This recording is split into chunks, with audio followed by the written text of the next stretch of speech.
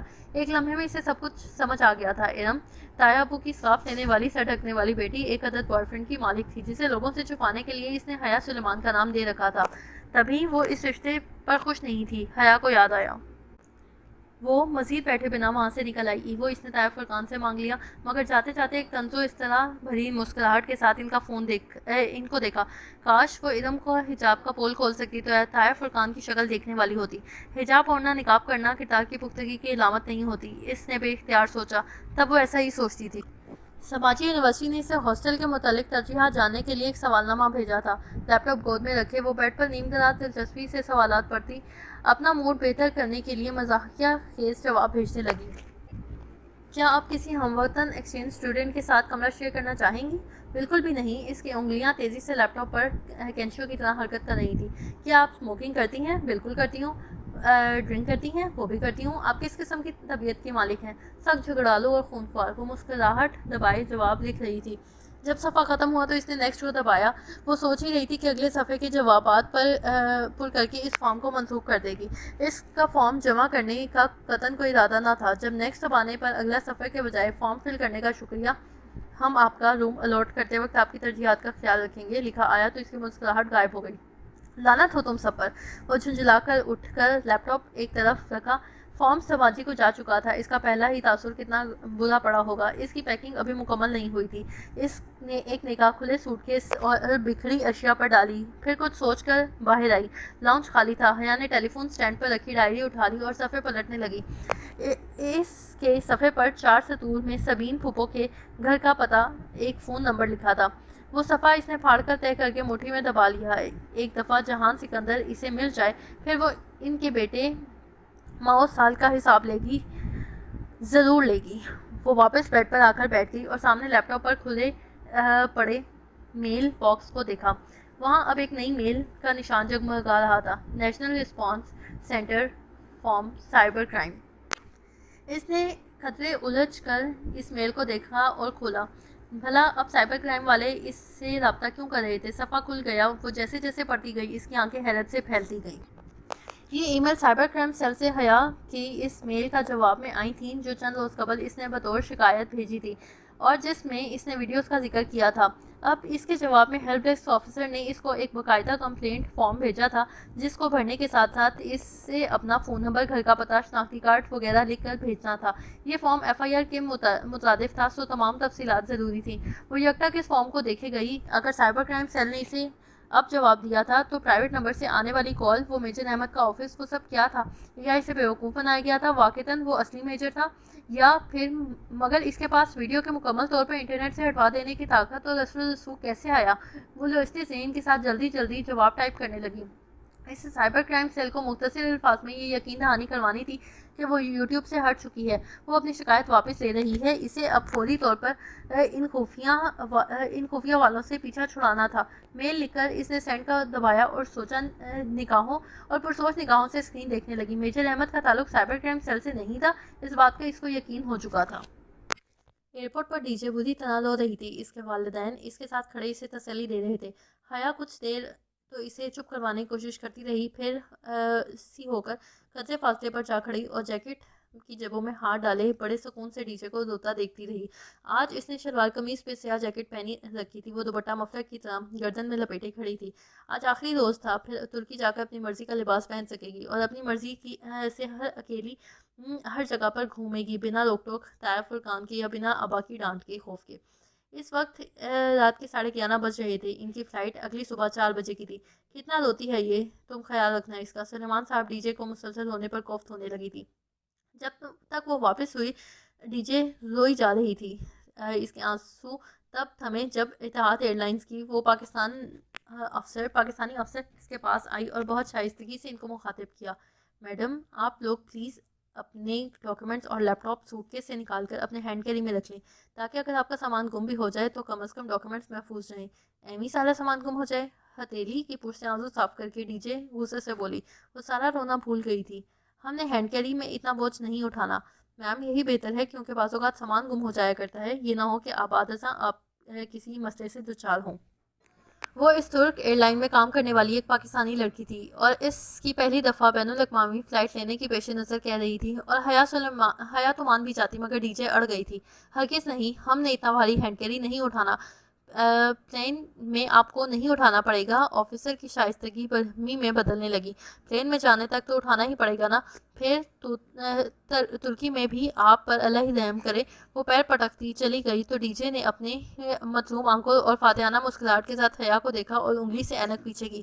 انسان کو کوئی چیز ہلا نہیں سکتی جب تک وہ خود ہار نہ مان لے۔ حیا نے بے اختیار ہنس دی، اسے ڈی جے اچھی لگی تھی۔ فلائٹ میں ان دونوں کو نشستیں ایک ہی قطار میں ملی۔ درمیانی راستے میں دائیں طرف جڑی 3 نشستیں کھڑکی کے ساتھ والی حیا کو ملی اور راستے والی نشست ڈی جے کو۔ درمیانی والی خالی تھی۔ کیا ہی مزہ آ جائے اگر اس سیٹ پہ کوئی ہینڈسم سا چارمنگ سا لڑکا آ کر۔ ڈی جے کے الفاظ ادھورے ہی رہ گئے۔ ایک بھاری بھرکم پاکستانی صاحب جو اپنے 2 پیس میں بے حد پھنسے پھنسے لگ رہے تھے اطمینان سے چلتے ہوئے آئے اور دھپ سے ان دونوں کے درمیان بیٹھ گئے۔ حیا غیر آرام دہ محسوس کر کے مزید کھڑکی کی طرف کھسک گئی اور ختیجہ مخالف سمت میں۔ مجھے عثمان شبیر کہتے ہیں، شیخ عثمان شبیر، اپنی بھاری آواز میں وہ خوشدلی سے گویا ہوئے۔ نائس۔ حیا بظاہر اپنے چھوٹے سے گولڈن کلچ کو کھول کر کچھ تلاش کرنے لگی۔ یہ وہی کلچ تھا جو اس نے داور بھائی کی مہندی پر گولڈن لہنگے کے ساتھ لیا تھا۔ گڈ۔ ڈی جے نے میگزین اٹھا کر چہرے کے سامنے پھیلا لیا۔ میں ترکی سے آیا ہوں، دراصل میں وہاں رہائش پذیر ہوں، میری بیوی اور بیٹا وہیں رہتے ہیں۔ حیا مزید اپنے پرس میں جھک گئی اور ڈی جے اپنے میگزین کے چہرے کے قریب لا کر ناک صفات کو چھونے لگی۔ مگر وہ میرا بیٹا نہیں ہے۔ جانتی ہو کس کا بیٹا ہے؟ مزید نظر انداز نہ کرنا بیکار تھا۔ حیا نے رخ سلیمان شبیر کی طرف موڑ لیا۔ ڈی جے نے بیزاری سے میگزین نیچے کر لیا۔ آپ بتائیں کس کا بیٹا ہے وہ؟ عثمان شبیر کو شاید برسوں سے کسی سامی کی تلاش تھی۔ وہ اپنی داستان حیات فوراً ہی شروع کر بیٹھے۔ ڈی جے مسلسل جمائیاں روک رہی تھی اور حیا متی محسوس کر رہی تھی۔ وہ کل صبح کی جاگی ہوئی تھی اور اب صبح کے 4:30 بج رہے تھے، اوپر سے جہاز کا سفر۔ اس نے ڈی جے کے سامنے ظاہر نہیں کیا تھا کہ وہ پہلی بار جہاز میں بیٹھ رہی ہے۔ آخر ڈی جے کیا سوچتی، کیسی لڑکی ہے، کبھی ہوائی سفر ہی نہیں کیا، اسے کیا بتاتی کہ کبھی کوئی ایسی صورت ہی نہیں بن سکی۔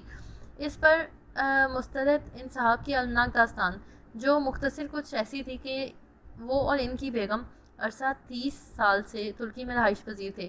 چونکہ اولاد نہیں تھی، اس لیے انہوں نے عثمان صاحب کا ایک کزن کا بیٹا گود لیا تھا۔ وہ بیٹا بیجا لاڈ پیار سے خاصا بگڑ چکا تھا۔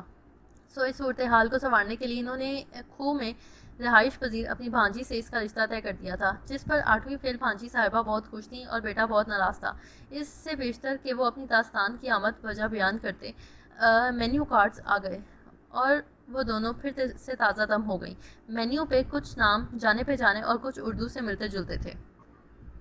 زیرہ آلو، سبز کٹلس، پنیر جلفریزی، سادہ پراٹھا، تیکھی بریانی وغیرہ۔ حیا نے ڈی جے کی طرف سوالیہ نگاہوں سے دیکھا۔ درمیان میں موجود بھاری بھرکم دیوار کے باعث آگے ہو کر بیٹھی تھی۔ سمجھ نہیں آتا کہ کیا منگوائیں۔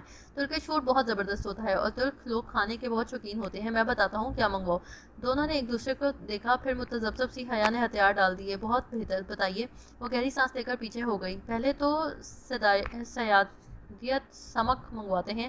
یہ روایت ترک چاول ہیں، سفید مچھلی فرائیڈ پیاز اور کاجو کے ساتھ، مشروم اینڈ چیز آملیٹ، زیرہ آلو۔ وہ بہت عمدہ سے آرڈر لکھواتے گئے، مگر جب کھانا آیا تو حیا کا دل خراب ہونے لگا۔ خوشبو کی سونگھ کر جی متلانے لگا۔ عثمان صاحب بڑے بڑے لقمے لے کر مزے سے کھا رہے تھے۔ ڈی جے بمشکل ایک چمچہ لے کر ہی دور ہو گئی۔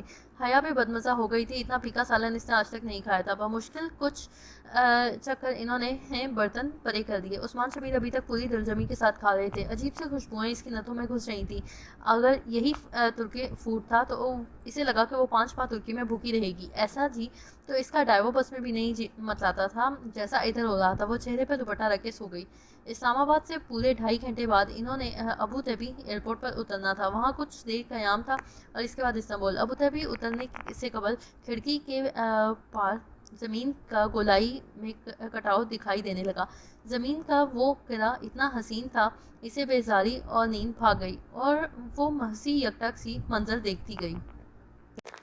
ابو ظبی ایئرپورٹ پر انہوں نے ٹرمینل 3 پر لینڈ کیا تھا۔ استنبول کی فلائٹ انہوں نے ٹرمینل 1 سے پکڑنی تھی، مگر پہلے گھر فون کرنا تھا۔ وہ دونوں آگے پیچھے تیز تیز چلتی کالنگ کارڈ خریدنے گئیں۔ 5 یوروز کا اطلاعات کا کارڈ خریدا اور فون بوتھ کی طرف بھاگی۔ قطار میں فون بوتھ لگے تھے۔ حیا نے ایک ایک کر کے پہلے تینوں کارڈ لگانے کی کوشش کی، مگر کارڈ تھا کہ ڈلنے کا نام ہی نہیں لے۔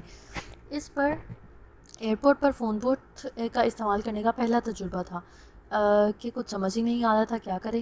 حیا، اس بندے کو دیکھو، جیسے یہ کارڈ ڈال رہا ہے ویسے ہی ڈالو۔ ڈی جے نے اسے کونی ماری تو حیا نے پلٹ کر اسے دیکھا۔